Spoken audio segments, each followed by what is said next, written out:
ఇవాళ అక్కడ ఉన్నటువంటి పోలీసు అధికారులు ప్రవర్తించడం చూస్తే ప్రజాస్వామ్యం ఎక్కడికి పోతుందో అర్థం కానటువంటి దౌర్భాగ్యమైన పరిస్థితికి ఇవాళ దిగజారిపోయిందని కూడా ఈ సందర్భంగా నేను చెప్పదలుచుకున్నాను.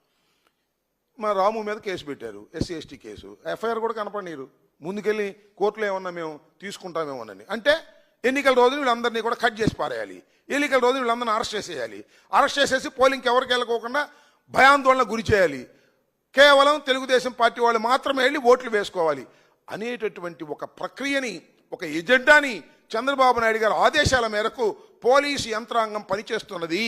పోలీసు యంత్రాంగం ఈ విధమైన హామీ ఇవ్వబట్టే తెలుగుదేశం గూండాలు మా పార్టీ వారి మీద దాడి చేసి భయభ్రాంతులకు గురి చేస్తున్నారు. ఇది అప్రజాస్వామికమైనటువంటి విధానం. దీన్ని ప్రజలు గమనించాలని, ఇప్పటికైనా పోలీసు యంత్రాంగం సరైనటువంటి పద్ధతుల్లో వ్యవహరించి జడ్పీటీసీ ఎన్నికల్ని సక్రమంగా జరిగే విధంగా చేయవలసినటువంటి బాధ్యత ఎలక్షన్ కమిషన్కి, పోలీసు యంత్రాంగానికి ఉన్నదని ఈ సందర్భంగా చెప్పదలుచుకున్నాం. ఆ కోయా ప్రవీణ్ గారిని ఈ సందర్భంగా హెచ్చరించదలుచుకున్నాను. మీరు ఈ పత్తి వ్యాపారాల గురించో మిర్చి వ్యాపారాల గురించో మాట్లాడటం కాదు, మీరు లా అండ్ ఆర్డర్ను కాపాడవలసినటువంటి బాధ్యత మీకున్నది. మీరు అదుపు తప్పి ప్రవర్తిస్తే మాత్రం సమాజం మిమ్మల్ని సహించదని కూడా ఈ సందర్భంగా నేను చెప్పదలుచుకున్నాను. ఈ విధంగా ఏదో ఒక విధంగా పులివెందుల్లో గందరగోళం చేయాలనేటువంటి విధానాన్ని వైఎస్ఆర్ కాంగ్రెస్ పార్టీ తీవ్రంగా ఖండిస్తుందని, అనేకమైన దాడులు చేసి భయపెట్టే కార్యక్రమాలు చేయటాన్ని కూడా నివారించవలసినటువంటి బాధ్యత అటు ఎలక్షన్ కమిషన్కి, ఇటు పోలీసు యంత్రాంగానికి ఉన్నదని ఈ సందర్భంగా నేను విజ్ఞప్తి చేయదలుచుకున్నాను. ఇకపోతే చంద్రబాబు నాయుడు గారి కేబినెట్ సమావేశం జరిగింది. దానిలో అనేకమైన నిర్ణయాలు తీసుకున్నారు. ప్రధానంగా 3 నిర్ణయాల గురించి మీకు బ్రీఫ్ చేయాలని నేను అనుకుంటున్నాను. దానిలో సింగపూర్ వ్యవహారం, అది సామెత చెప్పినట్టుగా ఇటువరకు ఒక సామెత ఉండే చూశారు కదా, అద్దంకి సింగడి వెళ్ళాడని.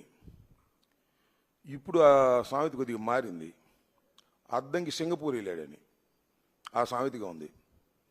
చంద్రబాబు నాయుడు గారు కుమార సమేతంగా లావాదేవీలు తేల్చుకోవడానికి సింగపూర్లో మరి పెట్టుబడులు పెట్టారో, రావాల్సిన డబ్బులు కోసం వెళ్ళారో, సింగపూర్ వెళ్ళి 5 రోజుల పాటు అక్కడ పర్యటన చేశారు. ఏమి సాధించారు మీరు? అక్కడికి వెళ్ళి మళ్ళీ సింగర్లాగానే తిరిగి వచ్చారు. తిరిగి వచ్చిన తర్వాత పాపం ఎంత శోకతప్త హృదయంతో ఉన్నారో అర్థమవుతుంది. నిన్న చాలా బాధపడతాడు. మరి లక్షల కోట్లు కాజేయాలనేటువంటి ఒక దురుద్దేశంతో సింగపూర్ పర్యటనకు వెళ్ళినటువంటి నారా చంద్రబాబు నాయుడు గారు, నారా లోకేష్ గారికి అక్కడ గిట్టకపోయేసరికి ఎంత బాధపడాలో అంత బాధపడి మా మీద బురదజల్లే కార్యక్రమం చేస్తున్నాడు. అసలు ఒక చిన్న విషయం అండి, చంద్రబాబు నాయుడు గారిని అడుగుతున్నా, లోకేష్ గారిని అడుగుతా ఉన్నా, రాష్ట్ర ప్రజలను కూడా ఆలోచించమని ఈ సందర్భంగా నేను చెప్పదలుచుకున్నా. సింగపూర్ ప్రభుత్వానికి ఏమి సంబంధం? అసలు సింగపూర్ ప్రభుత్వానికి సంబంధమే లేదు. సింగపూర్లో ఉన్నటువంటి కొన్ని కంపెనీలు, మన రాష్ట్రంలో కొన్ని ప్రైవేట్ కంపెనీలు ఉన్నాయి కదా, అలాంటి కంపెనీలు వాళ్ళు ఇక్కడ పెట్టుబడి పెట్టడానికి వచ్చారు ముందుకు. సింగపూర్ ప్రభుత్వమే పెట్టుబడి పెట్టడానికి వచ్చింది అనేటువంటి మాటలు చెప్పి ప్రజల్ని నమ్మించడానికి మీరు ప్రయత్నం గతంలో చేశారు. దానిలో ఒక మాట చెప్తాను. పార్లమెంట్ సభ్యుడు, సింగపూర్కు సంబంధించినటువంటి పార్లమెంట్ సభ్యుడు లియోన్ ఫెలీలా అని ఆయన పార్లమెంట్లో క్వశ్చన్ వేశాడు. ఎప్పుడు 2019లో ఏం వేశాడంటే, చంద్రబాబు ఫ్రెండ్ ఈశ్వర్ని అడిగాడు, అసలు సింగపూర్ ప్రభుత్వం ఏపీ ప్రభుత్వానికి ఏమైనా సంబంధం ఉందా, సింగపూర్ ప్రభుత్వం పెట్టుబడులు పెడుతుందా అని అడిగాడు. అడిగితే పార్లమెంటు సాక్షిగా, సింగపూర్ పార్లమెంటు సాక్షిగా చెప్పింది ఒకటే, సింగపూర్ ప్రభుత్వం పెట్టుబడులు పెట్టడం లేదు. గవర్నమెంట్కి సింగపూర్ గవర్నమెంట్కి ఆంధ్రప్రదేశ్ గవర్నమెంట్కి ఏ విధమైన సంబంధం లేదు. కొన్ని ప్రైవేటు కంపెనీలు, కేవలం కొన్ని ప్రైవేటు కంపెనీలు, సింగపూర్లో ఉన్నటువంటి కొన్ని ప్రైవేటు కంపెనీలు ఆంధ్రప్రదేశ్ ప్రభుత్వంతో ఒడంబడికలు చేసుకున్నాయి. ఆ ఒడంబడికలు ఇంకా ప్రాథమిక దశలో ఉన్నాయి అని 2019లో పార్లమెంటులో ఇచ్చినటువంటి సమాధానం. దీన్ని బట్టి ఏమర్థమవుతుంది? సింగపూర్ ప్రభుత్వానికి రాజధాని నిర్మాణంలో ఏ విధమైన సంబంధం లేదు. సింగపూర్లో ఉన్నటువంటి ప్రైవేట్ కంపెనీలు కొన్ని ఇక్కడ పెట్టుబడి పెట్టేటటువంటి కార్యక్రమం చేస్తున్నాయి.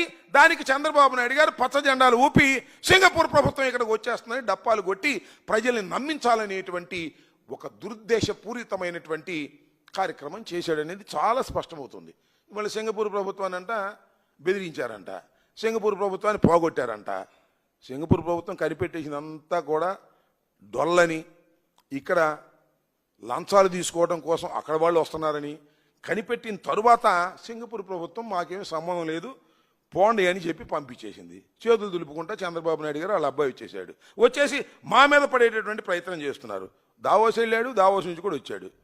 ఏమో నేను అడుగుతానండి చంద్రబాబు నాయుడు గారు, లోకేష్ గారు, చంద్రబాబు నాయుడు గారు ఇప్పుడైనా కానీ 58 సార్లు సింగపూర్ పర్యటనకు వెళ్ళాడు రాష్ట్ర ప్రభుత్వం తరపున. ఒక్క పైసా, ఒక్క రూపాయి నువ్వు ఇక్కడ పెట్టుబడులు పెట్టినటువంటి సందర్భం ఉంటే చెప్పయ్యా. ఎందుకు ఈ డొల్లతనం అంతా, ఎందుకు ఈ మోసాలని కార్యక్రమాలు చేస్తున్నారు? ఎంత విచిత్రం అంటే రాజధాని ఏరియాలో సీట్ క్యాపిటల్ కోసం 1691 ఎకరం కేటాయిస్తే దానిలో 58% సింగపూర్ కంపెనీలకి అంటే ప్రైవేట్ కంపెనీలకి 58%, మనకు మాత్రం 42%. వాళ్ళు ₹1 పెట్టుబడి పెట్టరంట. మనమే 18,000 కోట్లు మనం పెట్టుబడి పెడతామంటే వాళ్ళు వచ్చి డిజైన్లు ఇస్తారంట. వాళ్ళకేమో 58